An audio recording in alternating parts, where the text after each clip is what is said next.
even as your soul is getting along well. Daghay mga pamilya, daghay mga papa, daghay mga mama, karon nga murao ang ilang focus wala dito sila mga anak kundi sa uban nga mga utang. Dunay inubay na akong nakuha sa kapare kanyang ikasal ang maruhon si Samuel dito sa Budwan. So kayo ng panahon, yun na ako balikan. Video. Iyon ang Video. pati, iyang ilustrasyon. Doon ay usa ka pagsiayon nasa pagkupas ng video, labing kayo sila. Pagkanas na yung mga anak, isugod ang lalaki o pangita o kalipay. Eh, wala siya ka mga baton sa kalipay ba? Sa iyang palimalay. Mato nga, ato siya sa mga sugalan, ato siya sa mga pinahausan.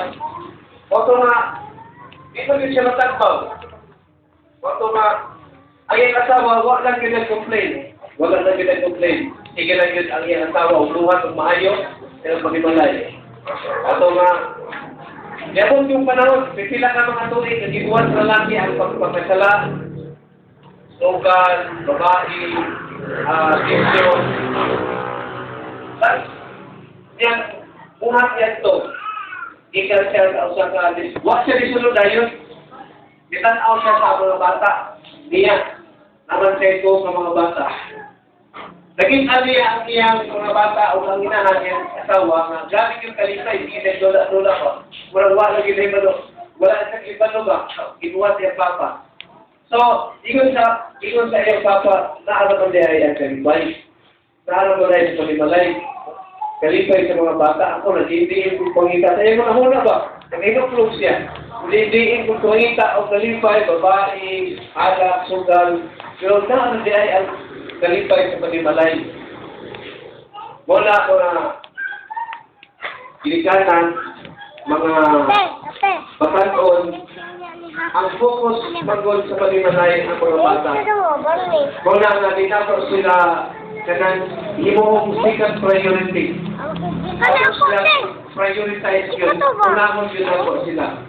Mga inahan. Dahil upat ka prioridad sa kinabuhi. Sige, labang-labang, nag-video ko. Tulog. No, ang maayong lawat, naakay paggasto, naakay kwarta, o puno ka sa espiritu. Pero sa atong prioridad, batang kinabuhi, mga kinikanan, mga batanon, mga ay bata na makasabot na, ang una ding pamilya na sa isang Ginoo, wala lain.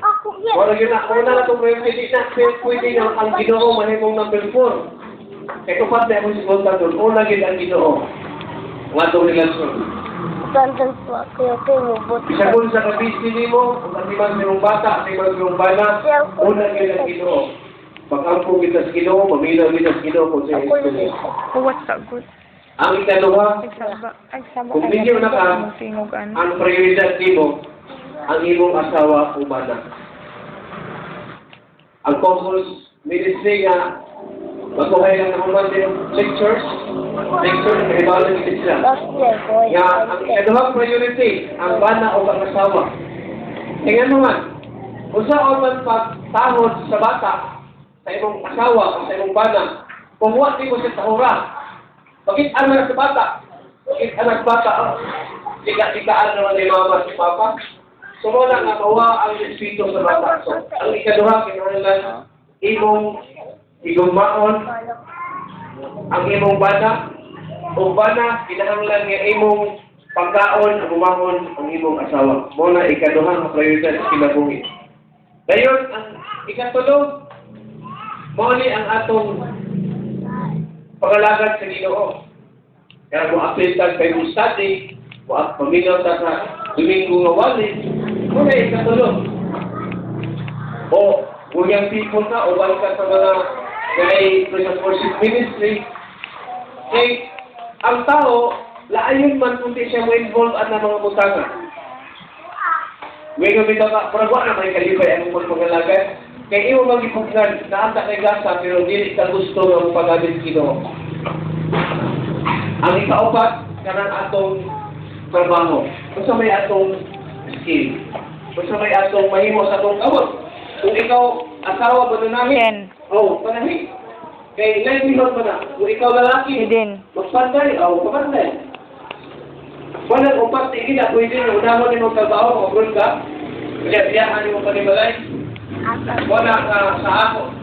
Samtang ako pa ay nagdaan eh. May talent ko sa mga kalakinaan na mugawas. Kaya mahita kwarta. Di kasabot ang bata, anak. May gumpa ka siyang bata, may gumpiyaan. May gumpa na ang bata. Kung saan man, may gumpa ka na kasi, hindi mo gumpiyaan. Pag-ibog.